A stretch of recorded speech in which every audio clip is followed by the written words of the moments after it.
वर्षापासून 2 वर्ष बजाज ऑटो इथे इंजिन आणि स्कूटर असेंब्ली विभागाचे प्रमुख म्हणून त्यांनी काम केले. 1966 पासून 6-7 वेगवेगळ्या कंपन्यात मार्केटिंग मॅनेजर म्हणून त्यांनी काम केले. स्नेहसेवा या ट्रस्टचा ते मॅनेजिंग ट्रस्टी होते. अजूनही आहेत.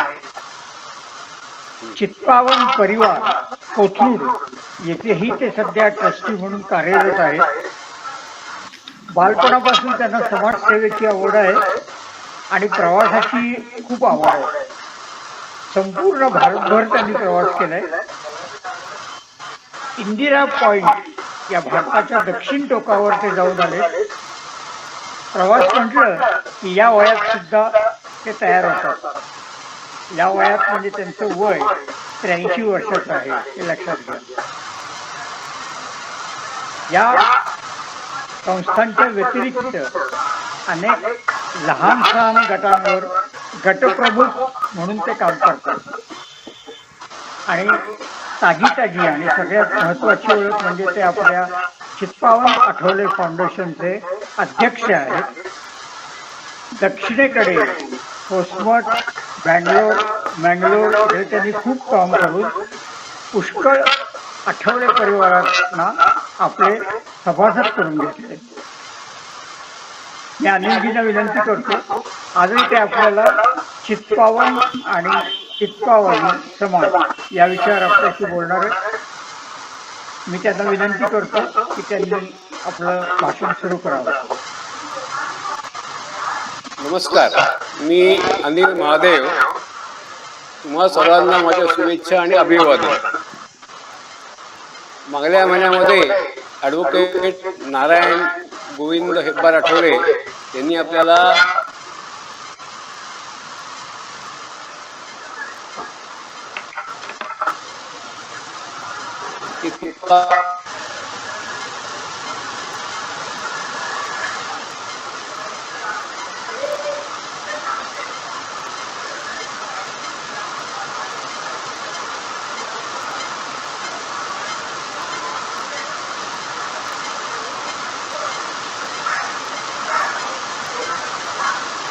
कनेक्शन तुटलंय का? मला ऐकू येत नाही. ऐकू नाही येत. कनेक्शन तुटलंय. अनिलजींच्या इकडनं काहीतरी कनेक्शनचा प्रॉब्लेम आहे. ऐकू नाही येत. ऐकू येत नाही. तिथे कनेक्शन हे झालं. येत ऐकायला? नाही तुझं ऐकू येते. त्यांना बोलायला सांग ना. बजाव ते तुम्ही याच्यावरून बोल.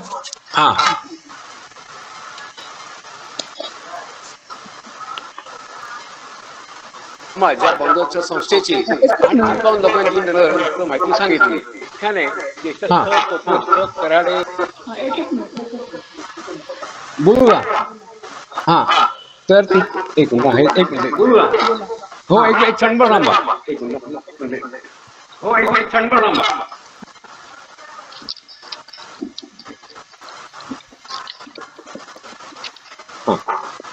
तर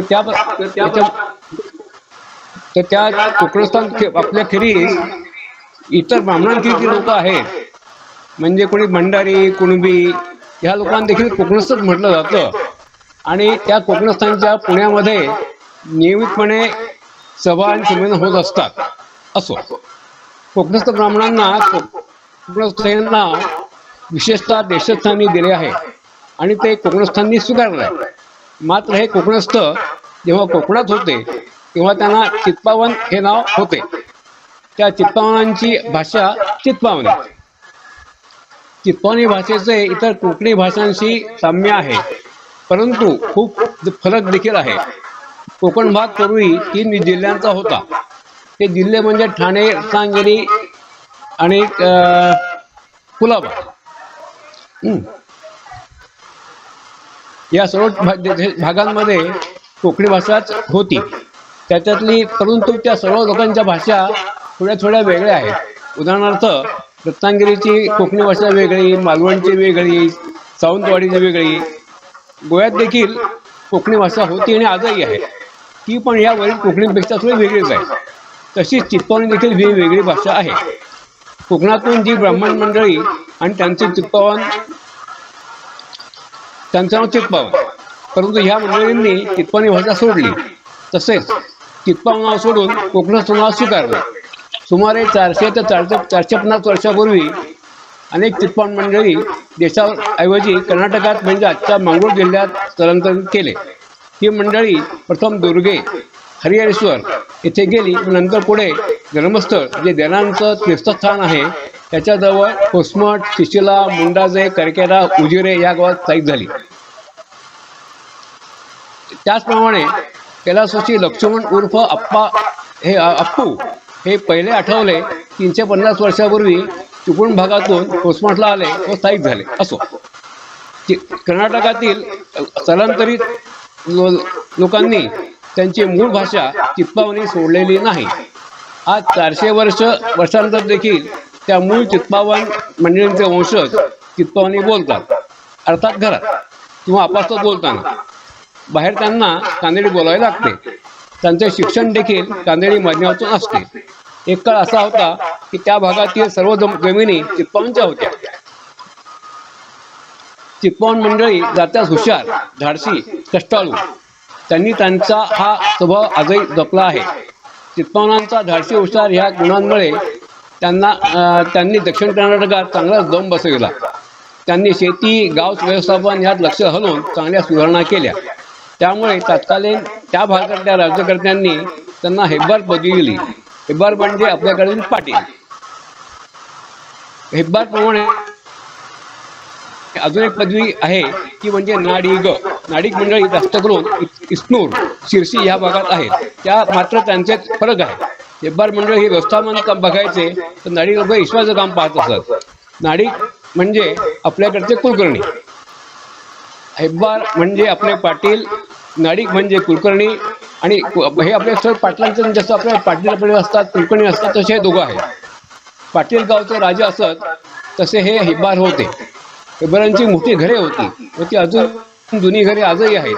त्यांच्या पदवीत सर्व गावकरी एकत्र बसून त्यांच्या सभा होत.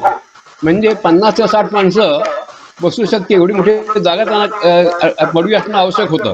त्याचप्रमाणे त्यांच्या गावातले उत्सव जे असायचे ते उत्सव देखील त्यांच्याच घरातच होत असत. आणि उत्सवासाठी लागणार आलं की जेवण आलं आणि मग त्यांच्या घराची स्वयंपाक देखील मोठी मोठी असायची. मी अशी 3 घरं उस्मानाबाद पाहिली आहेत. येथे आज त्यांच्या घरात मला 2 स्वयंपाकगृहे दिसली. एक रोजचं वापरायचं आहे आणि एक उत्सवाच्या वेळेचे. या दुसऱ्या स्वयंपाकगृहात एका वेळी 2-2, 3-3 पायली तांदूळ शिजवता येतील अशी मोठी भांडी होती. 3-4 मोठ्या चुली होत्या. सर्वात मोठी पडवी उस्मान येथे श्री सुब्रा प्रद्युम्न यांच्या घरी पाहिली. पडवीत बंदिस्त जागेत 50 माणसे सहज बसू शकतील एवढी जागा आहे. तसेच घरासमोर 150 ते 200 लोक बसतील अशी मोकळी जागा पण आहे. महाराष्ट्रात अनेक पाटील मंडळी जोड आणावला होता.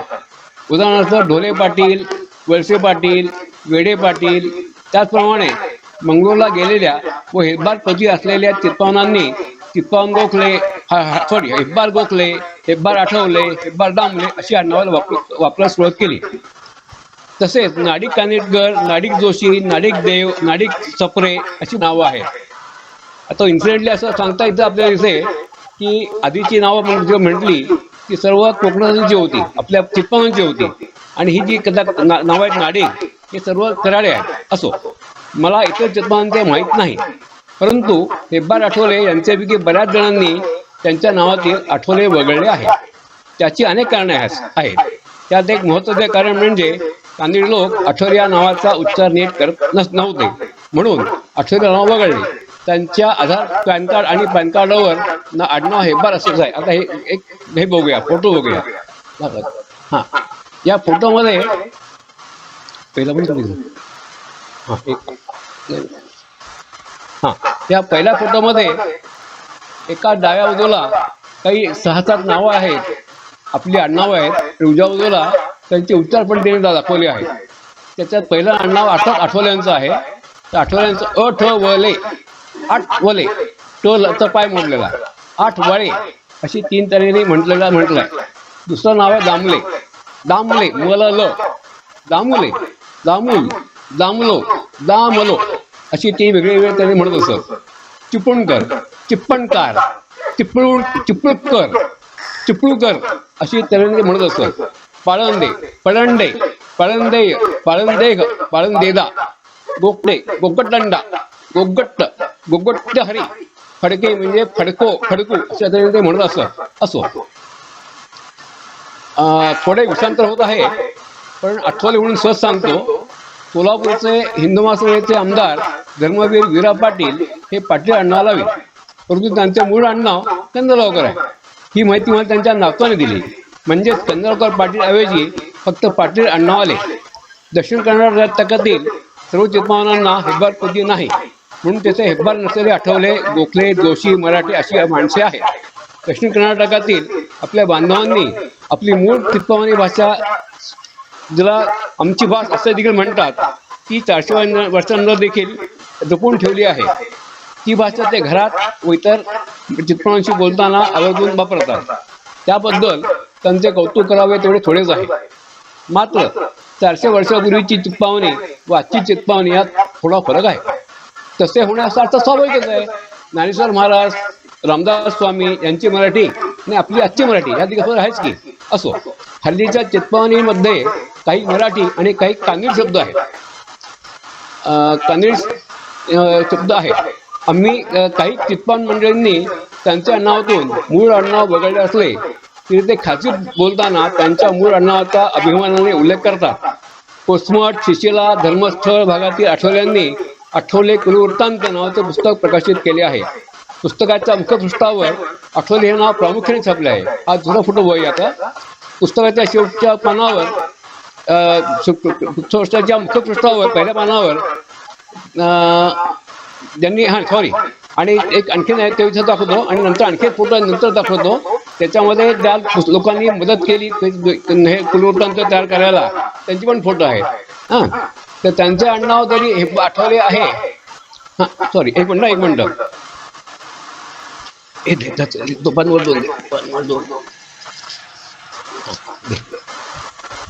आता पहिला फोटो पण तो पाहिला, त्याच्यामध्ये मुखपृष्ठ आहे ना, त्यातली पहिली जी ओळ आहे ती अशी आहे: अविभाजित दक्षिण कन्नड जिल्हे जाती 350 वर्षांगद नेल्ले सुरवू चित्पावन अशी ही ओळ आहे. दुसरी ओळ जी आहे ती चित्पावन जनांगदल्ली. तिसरी ओळ आहे ती आठवले वंशज परिचय. म्हणजे याच्यामध्ये तुम्हाला स्पष्ट दिसेल की आठवले ह्या नावाला प्रामुख्याने प्रस्थान दिलेले आहे. असो, आणि हा जो खाली फोटो जो आहे तो फोटो सुळेबिट्टू या गावातील काय कृष्णाचं देऊळ आहे तिथे, त्याचा फोटो आहे. असो, आता हा तिसरा फोटो. त्याच्यामध्ये एकंदर 12 लोकांचे फोटो आहेत आणि त्यांचे नाव आहे. याच्यात देखील जे पहिले जे फोटो आहे त्याच्यामध्ये त्यांचं नाव हेब्बार नाही. हां, पण बाकी सर्व त्या ठिकाणी त्यांचं नाव हेब्बार आहे आणि त्यांनी एकदम छापलंय त्याच्यामध्ये हेब्बार असं छापलंय. म्हणजे एरवी स्वतःला त्यांच्या पॅन कार्डावर किंवा आधार कार्डावर फक्त हेब्बारचं आडनाव आहे, पण इथं छापलेलं आहे. तर बघूया, मी तुम्हाला त्यांची नावं सांगतो. हां, पहिले जे आहेत डाव्याचे पहिले, त्यांचं नाव आहे प्रभाकर आठवले. ते सुळीबुट्टीला असतात. आपले अगदी पहिलेच माझे सभासद झाले दीपक, ज्या दीपकचे ते वडील आहेत. दुसरे जे आहे त्यांच्या खाली ते आहेत उमेश हेब्बार आठवले. यांची माहिती अशी की आपल्याकडे जसं दशावतार असतं ना, तर त्या भागामध्ये यक्षगान नावाचा प्रकार असतो आणि त्याच्यामध्ये ह्या यक्षगानमध्ये या उमेशांनी आत्तापर्यंत 1000पेक्षा जास्त वेळा स्त्री पात्र केलेले आहे. त्याच्या खाली जे आहे ते सुब्राय हेब्बार आठवले. हे म्हणजे आपले जसे नागावला श्रीनिवास आहे, जे श्रीविजय आहेत, तसे तिथले हे प्रमुख आहेत आणि यांच्या खूप मान आहे त्या भागामध्ये. त्यानंतर खाली जे आहेत चौथे ते डॉक्टर अजित हेब्बार आठवले. हे आपले सभासद आहेत आणि हे मुडीबिद्रीला असतात. मुडीबिद्री हे गाव मंगळूरपासून एक 26 किलोमीटर अंतरावर आहे. त्याच्या खाली जे आहेत ते दिनकर हेब्बार आठवले, मग संतोष हेब्बार आठवले, मग नारायण संतोष हेब्बार आठवले. तर ह्या बाजूला जे आहेत ते नारायण आठवले. हे ॲडव्होकेट म्हणजे मागचा त्यांचा कार्यक्रम झाला ते आपले नारायण, त्यांच्या खाली धुंडीराज हेब्बार आठवले आहेत. नंतर रघुनाथ हेब्बार आठवले ही आपले सभासद आहेत, ते सर्व माहिती देतात तुम्हाला, ते आहेत. त्यांच्याखाली जी मुलगी आहे डॉक्टर अपर्णा, ही मुलगी पूर्वीपर्यंत आत्ता 6 महिन्यापूर्वीपर्यंत उपपिनगडी या गावी राहत होती. आता ती कोल्हापूरजवळ आथनी म्हणजे जे बेळगाव जिल्ह्यात गाव आहे तिथे जी आता आलेली आहे. नंतर डॉक्टर सुधीर हे सायकोलॉजिस्ट असून त्यांचा बंगलोरमध्ये दवाखाना आहे. त्यांचं शहर शेवटी आहे ते संदीप हेब्बार आठवले असो. आता ह्या हेब्बार आठवल्यांपैकी बऱ्याच जणांचे नातेवाईक पुणे मुंबई येथे आहेत. त्यांच्या मुली लग्न करून पुणे, सांगली, इचलकरंजी, जळगाव, रत्नागिरी वगैरे ठिकाणी आहेत. नोटपक्षी माझी एक पुतणी वंदना हे फाटक, आता सौ रेश्मा देश हेब्बार आठवले, ही रेश्मा पुण्याचीच, तिचे ही मूळची पुण्याची. तिचे वडील कैलासवासी श्याम फाटक माझ्यापेक्षा 4-5 वर्षांनी मोठे. त्यांच्या धाकटा भाऊ नंदा आणि मी दोघे माझ्या जन्मापासून 11 वर्षापर्यंत एकत्र वाढलेले आहोत. महाराष्ट्रातील काही प्रसिद्ध चित्रपट म्हणजे टिळक, आगरकर, सावरकर, गोगटे, भारतरत्न पावा काणे, भारतरत्न दोंडकेश्वर कर्वे, पांडुरंग शास्त्री, स्वामी वरदानंद वगैरे वगैरे. अशाच काही व्यक्ती दक्षिण कर्नाटकमध्ये आहेत. त्यात प्रामुख्याने डोंगरे नाव येते आणि एक नाव येतं म्हणजे मराठे. अर्थात त्यांचे असे काही खास हे नाही आहे, पण तो मराठे हे माझ्या दृष्टीने खूप महत्त्वाचे आहेत आणि त्यांनी खूप ठिकाणी मदत करतात. असो तर श्रीमद शंकराचार्य आपले आद्य शंकराचार्य त्यांचं शृंगेरीमध्ये एक मठ आहे. त्या मिठामध्ये आजचे जे पीठाधीश शंकराचार्य आहेत त्यांच्या भोजनाची व्यवस्था एक डोंगरे पाहतात. उडपीमध्ये श्रीकृष्ण मंदिर आहे, तेथे सर्वांना हे स्वप्न माहिती आहे, सर्व माहितीच आहे. त्याखेरीज तेथे 3-4 मठ आहेत. त्याच्या व्यवस्थापनाची जबाबदारी उडपीतील एक डोंगरे यांच्याकडे आहे. या डोंगरे यांनी इंग्रजीत शृंगेरी मठ व आसपासची माहिती असलेले पुस्तक छापले आहे. त्यातलं पुस्तक हां. तिसरी मोठी व्यक्ती म्हणजे पंडिता रमाबाई, या अनंतशास्त्री डोंगरे यांचे कन्या. रमाबाईंचे पणजोबा केशव हे चिपळूण इथून माळा या दक्षिण कर्नाटकातील गावात स्थायिक झाले. या गावात 2 परशुराम मंदिरे आहेत. मी श्री अतुल अरविंद आणि सौ सुमंतिनी अतुल यांच्याबरोबर यातील एका देवळात गेलो होतो. एका देवळाची अधिक माहिती नंतर येईल. अनंत शास्त्रींचे मूळ नाव अनंत पद्मनाभ रामेश्वर डोंगरे. दक्षिण कर्नाटकातील चित्पावनांनी आपले पारंपरिक सणवार म्हणजे विशेष करून कोकणासांचं आपलं जे आहे चित्पावनांचं बोडण आणि गणेश उत्सव, नवरात्र वगैरे ते आवर्जून तिथे केले जातात. मागल्या एप्रिलला 21 एप्रिलला आपले सहकारी ॲडव्होकेट नारायण गोविंद हेब्बार यांनी आपल्याला चित्पावन समाज या संस्थेची माहिती सांगितली. त्यावेळी बंगलोर शहरात सुमारे 1000 चित्पावन कुटुंब आहेत असे त्यांनी सांगितले. माझ्या माहितीप्रमाणे बंगलोर, म्हैसूर, मंगळूर या भागात सुमारे 4000 चित्पावन कुटुंबे आहेत. बंगलोरच्या 1000 कुटुंबांमध्ये जवळजवळ 25 ते 30 कुटुंबे ही आठवड्यांचीच आहेत. त्या दक्षिण कर्नाटकाबरोबर उत्तर कर्नाटकातील म्हणजे गदग, हुबळी, धारवाड, बेळगाव ह्या भागातील आठवले आहेत. या उत्तर कर्नाटकातील आठवड्यांना चित्पावनी भाषा येत नाही, ते मोठे बोलतात. पुण्यात अंदाजे 250 ते 300 चित्पावनी कुटुंबे आहेत. ते अधूनमधून एकत्र येऊन कार्यक्रम करतात. त्यांचेच आठवले कोणी नाही. यात होसमटचे श्री सुब्रा प्रद्युम्न ज्यांचा मी अमर्षणात उल्लेख केला होता, त्यांची मुलगी सौ सुषमा वैद्य आणि ॲडव्होकेट नारायण जे आपल्या मागच्या महिन्यात कार्यक्रम झाला त्यांची आतेबहीण पूर्वा सचमध्ये आहेत. चित्पावनांची विषय बोलताना भगवान परशुरामचा उल्लेख अपरिहार्य आहे. पण आपण थोडेसे तिकडे बोलूया. भगवान परशुराम हे विष्णूचे 6वे अवतार, तसेच ते चिरंजीव आहेत. त्यामुळे त्यांचे कार्यक्षेत्र फार मोठे आहे. म्हणजे ईशान्येचे अरुणाचलपासून दक्षिणेच्या केरळपर्यंत. महाराष्ट्रात अनेक चित्पावन मंडळी आहेत, परंतु भगवान परशुराम यांची देवळे मात्र फार थोडी आहेत. त्यात महत्त्वाची 2 देवळे कोकणात आहेत. एक लोटे परशुराम चिपळूणजवळ आणि दुसरे अलीकडेच झालेले द्वापरी जवळचे. मध्य प्रदेशात महेश्वर जवळ 40 किलोमीटर अंतरावर, महेश्वर म्हणजे तुम्हाला सर्वांना माहिती आहे बायकांना, महेश्वर स्वाडीचं, त्याच्याजवळ दानापाव या गावी परशुरामांचा जन्म झाला अशी एक मान्यता आहे. तेथे एक देऊळ आहे. हे ठिकाण माझी मुलगी डॉक्टर अनघा हिने पाहिले आहे. अरुणाचलमध्ये परशुराम कुंड आहे. त्या कुंडाच्या काठावर परशुरामांचा परशु आहे, त्याची पूजा होते. छत्तीसगडची राजधानी रायपूरपासून 40 ते 50 किलोमीटर अंतरावर एक लहानशी 5-6 झोपड्यांची वस्ती आहे. तेथे एका झोपडी वजा घरात एक धनुष्य आहे. ते परशुरामांचे आहे अशी मान्यता आहे. त्या धनुष्याची उंची 7 फूट असून त्याचं वजन अंदाजे 17 किलो आहे. इतके मोठे धनुष्य घेऊन युद्ध करायचं ही कल्पनाच करत नाही. हे देऊळ देखील माझे एक आतेभाऊ त्याला शरद लिमय यांनी पाहिले आहे. अगदी अलीकडेच हरियाणा येथे एक परशुराम भगवानांची मोठी मूर्ती स्थापित झालेली आहे.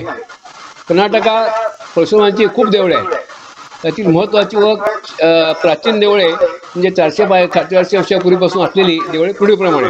नंबर 1, आधी सांगितल्याप्रमाणे तिप्पान मंडळी प्रथम दुर्गे येथे गेली. येथे त्यांची वस्ती मोठी होती, परंतु परशुराम देऊळ नव्हते. तिथून जवळ गाव म्हणजे हरिहरेश्वर, तेथे मात्र एक परशुरामाचे देऊळ होते. बहुधा तेच कर्नाटकातील पहिले देऊळ असावे. या देवळात परशुरामांचे उत्सव नियमित होत. त्यासाठी इतर भागातले गेलेले चित्पावन आवर्जून हजेरी लावत. म्हणजे सगळेजण त्या उत्सवासाठी जमत असतात तिथे. एका वर्षी माळा येथील मंडळी नेहमीप्रमाणे उत्सवासाठी हरिहरेश्वरला गेली, परंतु काही अनपेक्षित कारणाने त्यांना पोहोचायला उशीर झाला. कार्यक्रमामध्ये उत्सवामध्ये होम हवन निमित्त तिथे होत असतात. ते होम हवन पूर्ण झाले, जेवण देखील संपत झाली आणि माळाची मंडळी तिथे पोहोचले.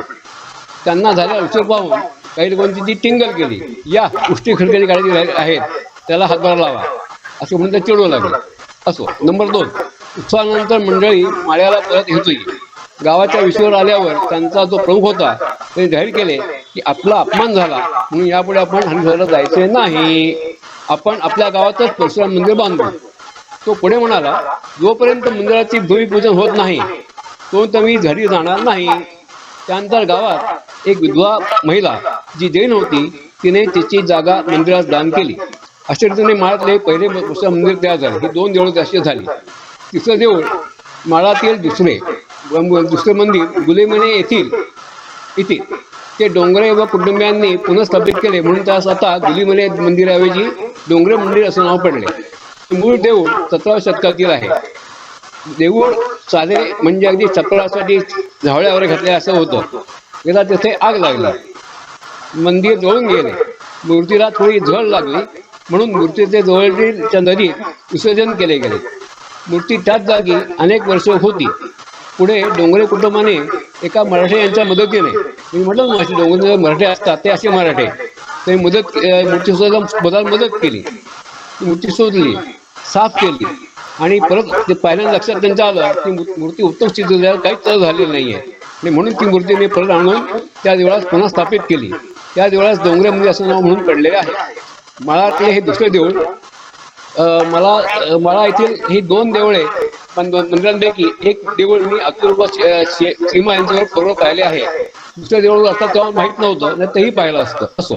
चौथं देऊळ उडुपीजवळ पाजक येथे देखील 17व्या शतकातील एक परशुराम देऊळ आहे.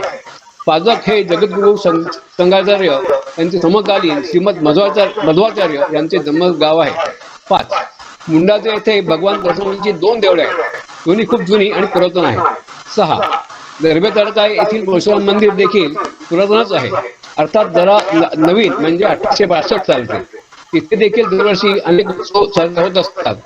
3 वर्षापूर्वी मी आणि अतुल आणि सीमा यांच्याबरोबर तिथे गेलो होतो आणि आम्ही दीपोत्सव व तुळशी विवाह या साजरा केला. या उत्सवात सहभागी झालो. आमचे एक क्रियाशील व आद्य सदस्य श्री रघुनाथ गणपती यंदा देवळाच्या समितीचे अध्यक्ष आहेत. 7, उडुपीजवळ 15 किलोमीटर अंतरावर कुंजादुगिरी येथे एक परशुरामाचे मंदिर आहे. देऊळ कण्व मुनींनी स्थापले अशी मान्यता आहे. 8, इडीपाडी तालुका त्रेकेला येथे परशुरामाचे एक देऊळ आहे. हे देऊळ प्रथम नडुमने येथे होणार होते. बांधकाम सुरू झाले आणि तिथे प्रचंड प्रमाणात नागसाप निघाले. त्यामुळे ही जागा मंदिरास योग्य नाही असे ठरले म्हणून देऊळ एडीपाडा येथे बांधले गेले. म्हणजे आधी जायचं होतं नंदुमडे, तिथून ते एडीपाडा झाले. त्या 2 गावामध्ये अंतर 3-4 किलोमीटर अंतर आहे. कुंजारुगिरी आणि एडीपाडा येथील मंदिरात संदर्भात 2 व्हिडिओ आपल्याला उपलब्ध आहेत. तर आपण त्या स्लाइड शेवटी पाहूया. आता जाता एक विनंती मला करायची. मी जेव्हा कर्नाटकातील आठवले मंडळींशी फोनवर प्रथम संपर्क साधत होतो त्यावेळी हुकमट भागातील एकाने सांगितले की त्यांच्या भागातून एक आठवले विदर्भातील अमरावती येथे स्थलांतरित झाले आहे. मात्र त्यांना त्यांची काहीच माहिती नव्हती, म्हणजे त्यांचं नाव काय, ते कधी गेले, काहीच माहीत नव्हतं. नंतर मी माझा आते मामे भाऊ श्री प्रशांत बेडेकर जो अमरावतीला असतो त्यास फोन करून तेथील आठवले यांची माहिती विचारली. त्याने मला एकूण 4 नावे सांगितली. त्यातील एक विलासपूरला असतात, ते आपले सदस्य झालेलेच आहेत. इतर 3 पैकी एक श्री रमेश म्हणजे आपले चिंचवडचे जे डॉक्टर श्रीरंग आहेत त्या श्रीरंगाचे वडील, ते हल्ली आता पुण्याला असतात. बाकी दोघे महेश आणि मंगेश त्यांना होसपाटच्या आठवड्यांची काहीच माहिती नाही. आपल्यापैकी कोणाला ही माहिती असेल तर मला जरूर कळवा, म्हणजे माझा शोध थांबेल व आपल्याला काही नवीन सदस्य मिळतील. असो, आता मला जाता आणखी शेवटी असं सांगायचं आहे की तुम्हाला असं वाटलं असेल की एवढी माहिती मी आणली कुठून, कोणी मला सांगितली. उघड आहे, आपले हेकबार मंडळी जे आहेत आठवले आहेत त्यांच्यापैकी बऱ्याचजणांशी मी बोललो, त्यांच्याकडे माहिती घेतली. त्याखेरीज माझे काही मित्र आहेत तिथे. उदाहरणार्थ एक वासुदेव डोंगरे म्हणून आहे, ते असतात ते उडपीचे आहेत, हल्ली राहतात पुण्यामध्ये, पण त्यांचं उडपीत जाऊन घर आहे, त्यांचे नातेवाईक आहेत, ते सारखे जात असतात, वर्षातून 4-4 वेळा तिथे जातच असतात. दुसरे आहेत प्रभाकर सुचेता जोशी, हे दोघं मंगळूरला असतात. हे दोघेही हे दोघे माणसं शिक्षण सत्रात होते आणि आता निवृत्त झाले. ते खूप पुस्तकं त्यांनी लिहिलेली आहेत. त्यांचं एक अलीकडेच पुस्तक घातलं आहे, आता ज्या पुण्यात कदाचित होईल, जूनमध्ये होईल.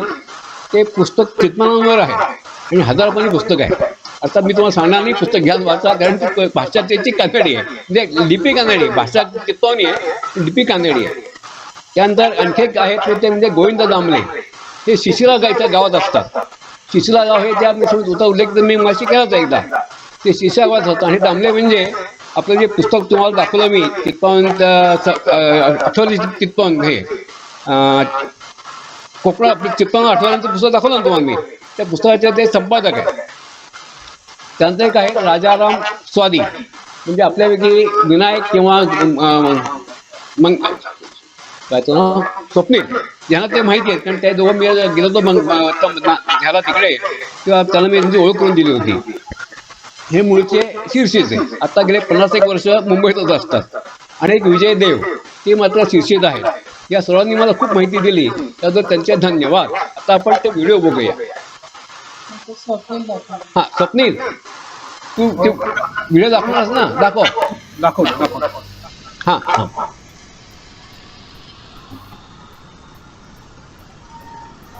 दोन पैकी पहिला कुठला दाखवायचा आहे? कुठल्या दाखवायचा प्रॉब्लेम नाही, कुठल्या दाखवा. एक आहे तो एडी पडीचा आहे आणि दुसरा आहे कुंजारगिरीचा आहे. ओके, दाखव. हा, हे दोन्ही व्हिडिओ पाहिल्यानंतर तुम्हाला कधी असं वाटेल की आपण ते जाऊन किती एवढं बघावी, तर आपण भाऊ त्याची व्यवस्था इथे करू 1 नंतर.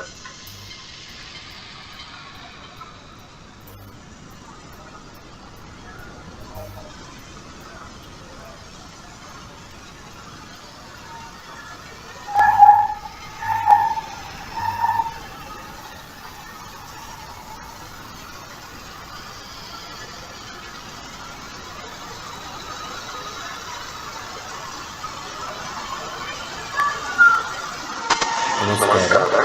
Welcome to Technology Travel Guide.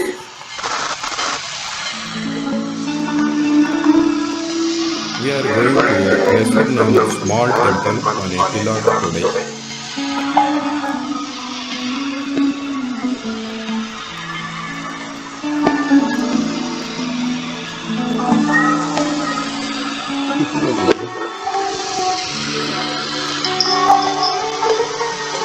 This is the Parashurama temple in Edapalli, Malagrama, Karkala Taluku of Udupi district.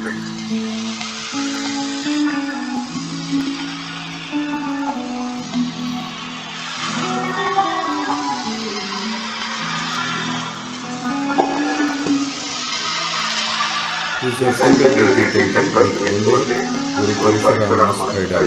It is built in the typical style of temples you usually see in the coastal areas.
is located on top of a hill and surrounded by a beautiful western ghats. The view from the top is amazing.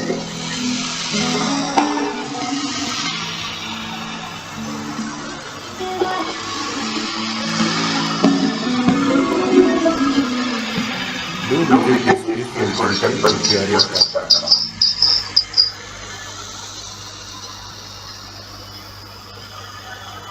Thank you for watching.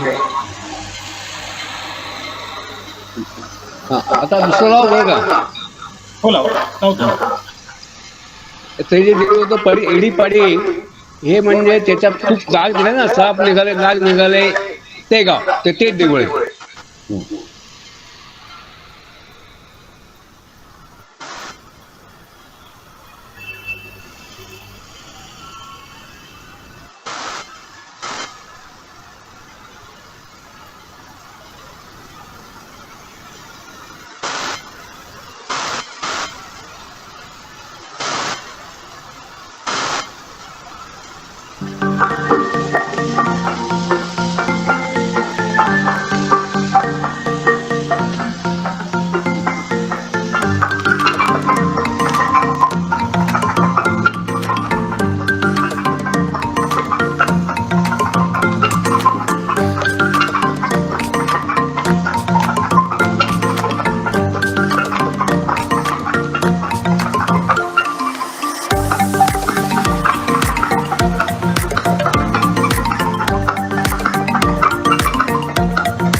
हा नमस्कार. आता तुम्हाला काही शंका किंवा माहिती असेल तर सांगा, मी तुम्हाला त्याची उत्तर देईन. हा. आणि हे दुसरं देऊळ जे आहे पाहिलं आपण कुंजलगिरी, हे देऊळ कण्वमंदिर स्थापन अशी एक त्यांची मान्यता आहे. तर तसं जर खरं तसं असेल तर ते देऊळ जवळपास 7-8 हजार वर्ष जुने असलं पाहिजे ना. कण्वमंदिर खूप जुने होते. असो.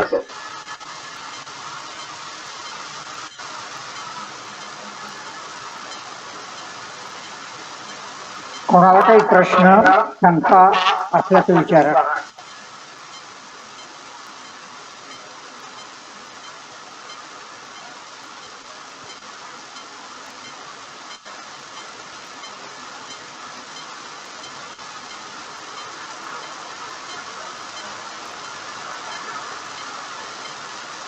आपले आठवले बांधव फार वर्षापूर्वी कर्नाटकात गेले. तिथे त्यांनी स्वतःचा जोम बसवला, देवळं उभारली. त्याच्याबद्दल कष्ट करून आणि माहिती गोळा केली आणि आज आपल्याला ती माहिती पुढे सांगितली. कोणालाही काही विचारायचं असेल तर विचारू शकतो.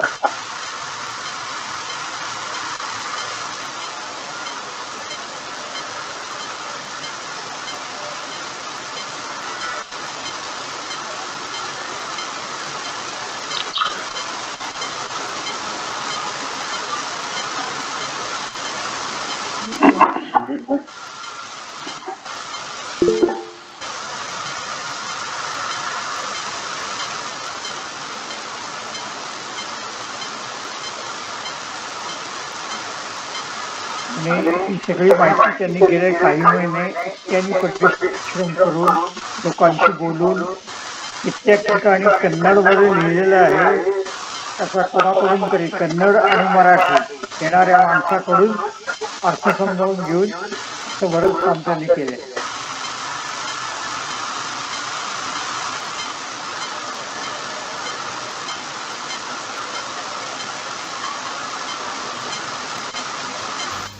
श्रीकांत काकांना चॅटबॉक्स मध्ये सांगितलं, माहिती चांगली मिळाली.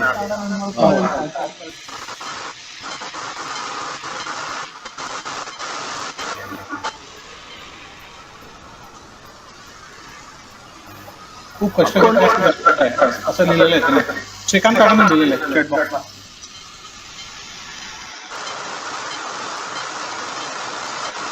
आणि अनिलजी केवळ ही माहिती मिळवली असं नाहीये, तर तिथल्या लोकांशी संबंध स्थापित करून दोन वेळेला त्या भागात जाऊन त्यांची देवळं ते स्वतः बघून आले. इतकंच नाही तर आपल्या फाउंडेशनचं, आता एक्झॅक्ट आकडा मला आठवत नाही, पण साधारण 20-25 लोकांना त्यांनी तिकडच्या आपल्या चित्पाळ आठवले फाउंडेशनचे मेंबर केले. 20-25 नाही, आणि 36 जणांना केलंय मी. इथल्या भागातल्या 36 जणांना मी सदस्य करून घेतलेला आहे. हा.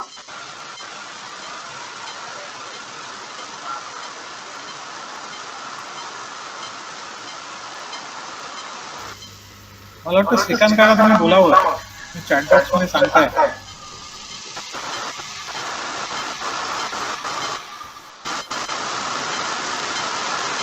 अनिल काका खूपच छान, बरं वाटलं आणि खूप माहिती मिळाली. तुम्ही बरेच कष्ट घेतलेले दिसत आहेत आणि तुमचा जनसंपर्क दांडगा आहे आणि त्या जनसंपर्कामुळे तुम्ही खूप लोकांपर्यंत सहजपणे पोचता आणि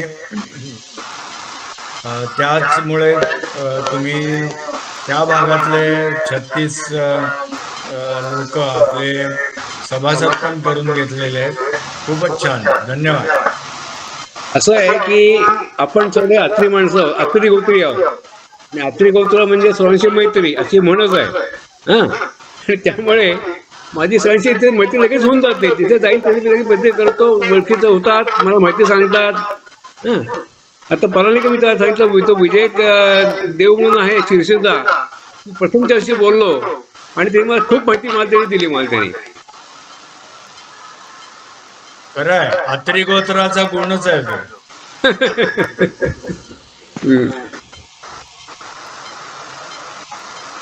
सरिता ताईंनी लिहिलंय की आम्हाला या देवळांना भेट द्यायला आवडेल.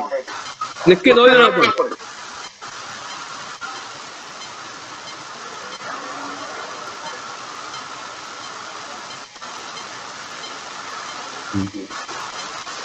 अतुल अतुल तुम्ही अनिल बरोबर गेला होता, तुमच्या काय आठवणी? अतुल आहेत का गेले? आहेत. हॅलो, आवाज येतोय? आवाज येतो माझा? हा अतुल, हा, आवाज येतो माझा? नाही येत आवाज? येतोय बोला. ऍक्च्युली आम्ही जेव्हा गेलो होतो तेव्हा आम्ही अनिल काकांनी जे काही सांगितलं तिथलं बऱ्याच त्यांनी कव्हर केलं होतं. मग जवळ सगळंच सांगितलं त्यांनी जे काही सांगितलं आहे की त्या वाड्यामध्ये 50 माणसं जेवू शकतात. आम्ही अक्षरशः म्हणजे माझ्याकडे काही फोटोग्राफ्स आहे आम्हाला शोधावे लागतील की 50 माणसं जेवायची सोय त्यांच्या एका नुसत्या याच्यावर होती. ते सहज म्हणजे त्यांनी सांगितलं, त्या आपल्या बहिणी होत्या, स्मृती बहिणी होत्या, श्रुती बहिणी, त्यांनी सांगितलं की 5 किलोचा भात वगैरे काही करतात ते काय त्यांच्या घरच्या म्हणजे फंक्शनला वगैरे. म्हणजे एवढी माणसं तिथे गोळा होतात आणि त्याची जी जागा आहे त्या एवढ्या असं म्हणजे असं रिमोट प्लेसेस वाटल्या आम्हाला की आपण तिथे जाणं इतकं सहज. आता आपल्यासारखे पुणे, मुंबई, बडोद्यात राहणाऱ्यांसाठी तर ते भलतंच रिमोट आहे जागा त्या, पण तिथे एवढी माणसं एकत्र येतात.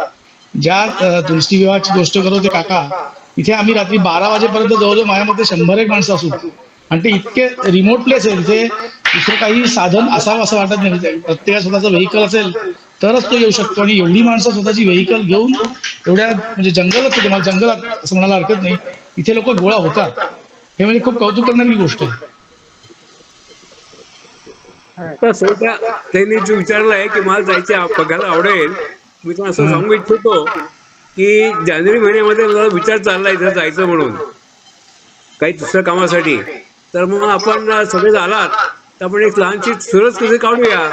हा, पुण्यातून काय 5-6 माणसं आजपर्यंत झाली, पुणे मुंबई दोन्ही मिळून, तर कधी गाडी करून जाता येईल आणि छान म्हणून येता येईल. अनिल, तिथे आठवलं फुलं संमेलन घेता येईल का बघा. घ्यायला काहीच हरकत नाही, त्यांच्या घरात जागा तशी आहे, परंतु ते राहायला हॉटेल्स नाहीयेत. म्हणजे आपण 2 दिवसाचा कार्यक्रम म्हटला तर तिथे हॉटेल्स नाहीत ना, कुठे राहणार कुठे लोक. मग त्यांची आपली साधी सोय चांगला असेल किंवा फक्त हॉल आहे, सगळे खाली बघतो लग्नात पुढे झोपायचो लग्नामध्ये हॉलमध्ये, तशी सोय होऊ शकेल, तर अडचण नाहीये. बँगलोर किती किलोमीटर आहे? लांब आहे बँगलोर लांब आहे, म्हणजे 2.5-3 तासाचा प्रवास आहे. मंगळूर 2.5 तासाचा प्रवास आहे.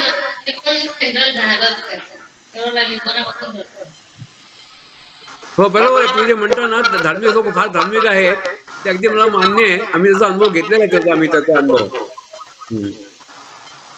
म्हणजे मी जेव्हा गेलो अतुल आणि मी, किंवा आम्हाला तिथे गेल त्यांच्या देवळात जाताना पॅन्ट उतरवून धोतर नेसावं लागलं होतं. जेवताना आम्हाला शर्ट काढून बसावं लागलं होतं.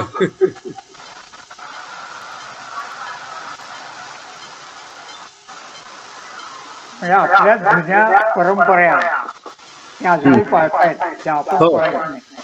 हो बरोबर, असं आहेच. आता काय करून न्यायला देतं, परिस्थितीच आहे तशी. आपल्या इथे सगळं खूप हे झालेलं आहे, इथे त्यावेळी कमी येते आम्हाला तिकडे. गोपाळराव, तुमचं काय म्हणणं आहे? गोपाळराव, हॅलो, नाव बंगलोरकर, पुरी धारवाड.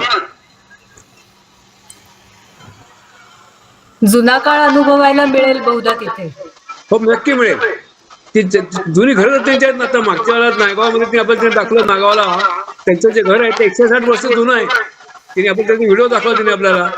त्याचे शेजारी जे घर आहे सुप्राय प्रद्युम्न, त्यांचं घर तितकंच जुनं आहे. हा, आता ते डॉक्टर अजित